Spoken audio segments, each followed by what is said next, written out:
Hé, quelle nouvelle mortadelle! Regarde, je t'ai préparé un nouveau document de travail. Pourquoi 90% des gens échouent dans le marketing relationnel? Vas-y, télécharge-le pendant que le générique se lance. À tout de suite.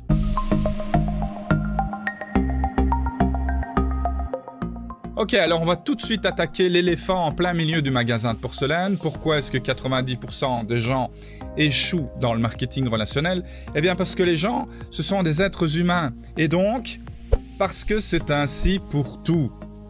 Ça n'est pas propre au marketing relationnel. La plupart des gens qui veulent faire régime arrêtent. La plupart des gens qui veulent faire du sport arrêtent. La plupart des gens qui veulent gagner leur vie sur Internet arrêtent. Ou en tout cas, considèrent qu'ils sont dans l'échec. Et on l'a vu il y a quelques jours à peine dans la précédente vidéo qui s'intitulait « Les 10 signes de ton futur échec en marketing relationnel ». Eh bien, voici ce qui s'est passé. Sur 100 personnes qui ont regardé la vidéo, seulement 33% ont téléchargé le document de travail et sur ces 33%, seulement 6% des 33% ont cliqué sur un lien qui proposait d'aller plus loin pour décupler les chances de succès dans le marketing relationnel. Tu vois, pour des choses aussi simples que télécharger un document et peut-être cliquer pour aller plus loin, eh bien on voit déjà qu'il y a une déperdition énorme. Alors c'est ta dernière chance. Si tu ne veux pas faire partie des mauvaises statistiques, télécharge ce document. Le lien est ici juste en dessous. Attaquons maintenant les points qui expliquent pourquoi 90% des gens échouent dans le marketing relationnel et dans le reste en général. 1. Tu te laisses trop facilement distraire. Alors ok, on est en 2018, des notifications, ça pleut, les tweets, les retweets, Instagram, Snapchat, etc. Il y a tout ce qu'on veut pour se distraire. Tu peux passer des journées entières sur YouTube, tu peux passer des journées entières sur Netflix. Et voilà, c'est comme ça. Le seul problème, c'est que si tu te laisses facilement distraire, eh bien ça veut dire que ton objectif disparaît de ton champ de vision. Si la plupart des vidéos que tu regardes sur Internet sont à but de divertissement, faut tirer la sonnette d'alarme. 2. Tu recherches des raccourcis. Alors évidemment, c'est tentant, hein, comment devenir millionnaire en 6 mois, ça attire l'attention et on a envie d'y croire. Malheureusement, il n'y a pas de raccourci, purement et simplement, dans le sens strict du terme. Il y a moyen d'aller un petit peu plus vite, il y a moyen de gagner du temps et pour ça c'est super simple, il suffit de lire, il suffit de te former et d'apprendre de ceux qui ont fait déjà le parcours que tu t'apprêtes à faire. Mais pour le reste, de vrais raccourcis, il n'y en a pas. 3. Tu manques de discipline. Eh oui, le pire là, c'est t'as vu, il y a une parenthèse avec un S, ce qui veut dire qu'il pourrait y avoir plusieurs types de disciplines. En effet, tu as une vie déjà avant le marketing relationnel, tu as une vie de famille, peut-être même une vie professionnelle, et donc si tu n'as pas la discipline de consacrer un nombre d'heures réguliers chaque semaine pendant des mois et des années à ton opportunité de MLM ou de vente directe, eh bien forcément, les statistiques vont pas être trop pour toi. Il faut absolument te discipliner à être régulier et à faire ce que tu as dit que tu allais faire. C'est capital. 4. Tu te décourages beaucoup trop vite. Mais vraiment beaucoup trop vite. Ce n'est pas parce que 2, 3, 4, 5, 10, 15, 20 personnes te disent non qu'il faut baisser les bras et te dire que tu n'es pas faite pour ça. C'est complètement contre-intuitif en plus quand on y pense bien. Les premières fois où tu as voulu essayer de marcher, ça n'a pas fonctionné. Les premières fois où tu as essayé de rouler en vélo sans les stabilisateurs, ça n'a pas fonctionné. Aujourd'hui, tu fais toute une série de choses qui t'étaient particulièrement pénibles pendant un long moment. Apprendre à écrire, par exemple, c'est pénible et c'est fastidieux et c'est pas naturel. Tu n'es pas né pour apprendre à écrire. C'est une compétence que tu développes. Donc arrête de te laisser décourager. Forcément, ça va pas t'aider. 5. Tu ne réfléchis pas assez. Désolé, c'est un sujet un petit peu délicat, mais la plupart du temps, quand j'ai des gens au téléphone ou en face à face, en coaching ou quoi que ce soit, eh bien, il y a un constat qui revient souvent. C'est que les gens ne réfléchissent pas suffisamment. Si la réponse ne leur vient pas comme ça, instantanément, on dirait que ça bloque. Non, c'est pas que ça bloque, c'est pas que tu manques des neurones, c'est pas que tu manques d'intelligence. C'est simplement, tu n'as peut-être pas développé ce réflexe de vraiment réfléchir. D'accord? Si la réponse ne te vient pas instantanément, cherche au moins des pistes qui pourraient t'aider à trouver des réponses. Comme par exemple, les bouquins, les formations, les séminaires, etc. Parler à des distributeurs qui sont expérimentés. Mais ne reste pas là comme ça, par exemple, en te disant « Oh, j'ai plus personne à qui parler, j'ai pas de solution. » 6. Tu reproduis ce qui ne marche pas. Alors, prenons un exemple très concret. On te donne un script pour fixer des rendez-vous par téléphone et tu donnes une dizaine de coups de fil et tu n'obtiens pas de rendez-vous. Eh bien oui, je sais qu'il y a des gens qui seraient tentés de te dire c'est pas grave, ne te décourage pas, continue, vas-y, ça va finir par passer, c'est que tu es tombé sur 10 idiots. Non, tu n'es pas tombé sur 10 idiots, tu utilises un script qui ne fonctionne pas. Ou alors tu n'es pas suffisamment entraîné et ça se sent. Tu manques d'assurance en toi et ça se ressent. Et donc forcément, les gens, ils n'adhèrent pas à ce que tu proposes. Donc, plutôt que de dire je vais continuer à faire encore ce que j'ai fait mais qui n'a pas provoqué de résultat, change ce que tu fais. Et pour ça, il suffit de modifier ce que tu penses, ce que tu dis et ce que tu fais et hop, les résultats vont changer. 7. Tu sous-estimes ce qui est important. Et tu sais ce qui est très important dans le marketing relationnel, ce qui est vraiment capital, qui est le fondement de ton succès ou l'explication de ton échec? La vente. L'acquisition de clients. Si tu développes un chouette portefeuille client à qui tu offres un service clientèle royal, tu n'as pas besoin de t'inquiéter du reste. Ces clients vont être des ambassadeurs pour toi et certains d'entre eux vont te demander pour eux aussi devenir distributeurs ou distributrices. Et là, ça devient beaucoup plus simple pour toi. Donc, garde ça à l'esprit. Faire ce qui est important dans le marketing relationnel, c'est vraiment l'acquisition client. 8. Tu ne prends pas tes responsabilités.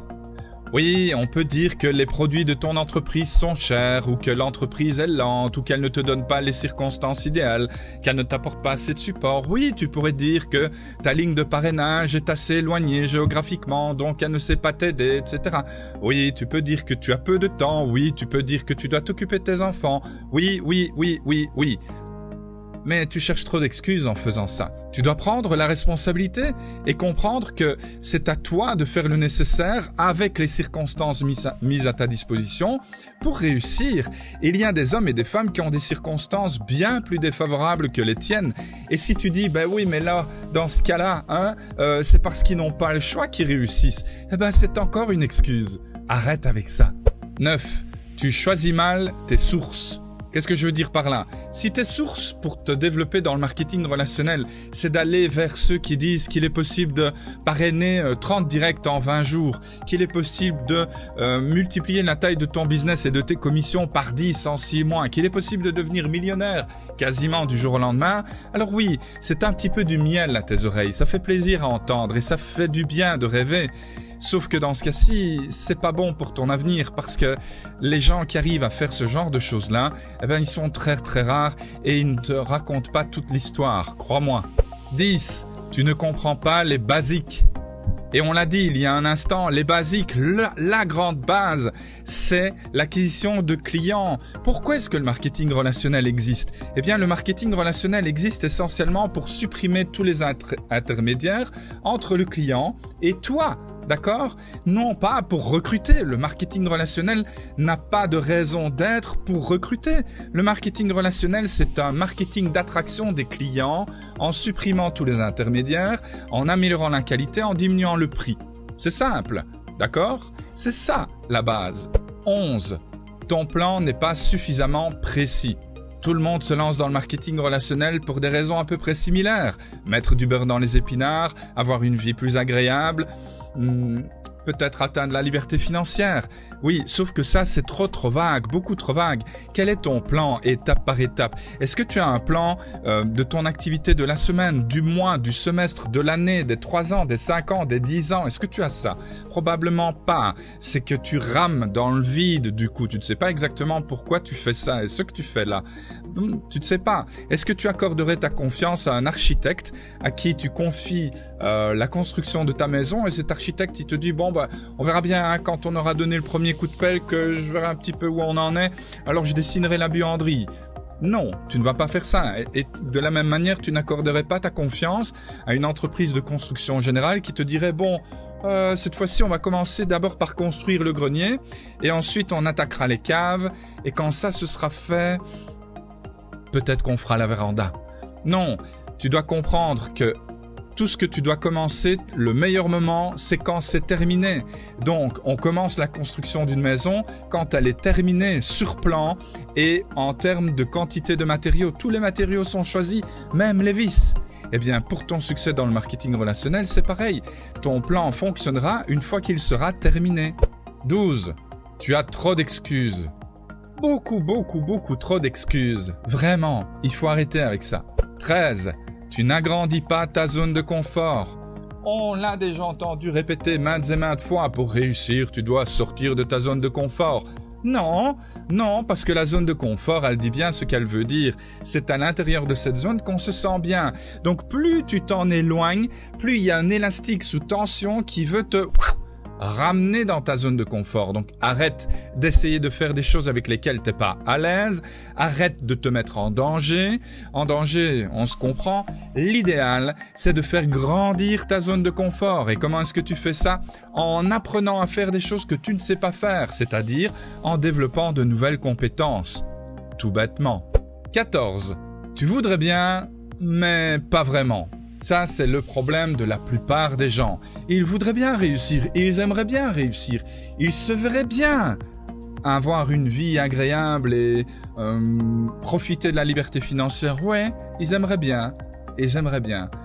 C'est pas vouloir, c'est décider. Tu dois décider, go, c'est pour moi, c'est comme ça et pas autrement, il n'y a pas d'autre option. 15. Tu partages tes distractions et pas tes inspirations. C'est peut-être un truc francophone, j'en sais rien, mais nos copains américains, nos copains anglophones, quand ils découvrent une bonne source d'information pour réussir, par exemple dans le marketing relationnel, ils partagent avec la totalité de leur équipe. En francophonie, on voit moins ce phénomène. On dirait que les gens, lorsqu'ils trouvent une bonne source d'infos, ils veulent la garder pour eux. Et par contre, au contraire, des vidéos de chats qui sont comiques, des vidéos d'enfants qui tombent, et la vidéo d'un gars qui repasse son toit et puis qui se retrouve en plein milieu du toit et ne sait pas s'en échapper, ça fait le buzz. Regarde ton historique de vidéos YouTube par exemple. Si tu vois que plus de la moitié de ces vidéos sont du divertissement, donc de la musique, des sketchs, des spectacles, etc., il faut revoir tes priorités. 16. Tu te laisses écraser par l'échec. L'échec est normal, l'échec a du bon, ce n'est pas grave d'échouer, c'est totalement humain, logique et compréhensible, a fortiori lorsque tu expérimentes des nouvelles compétences et quand tu fais des choses que tu n'as pas eu l'occasion de faire au préalable, comme par exemple de l'acquisition client. Il n'y a pas de problème.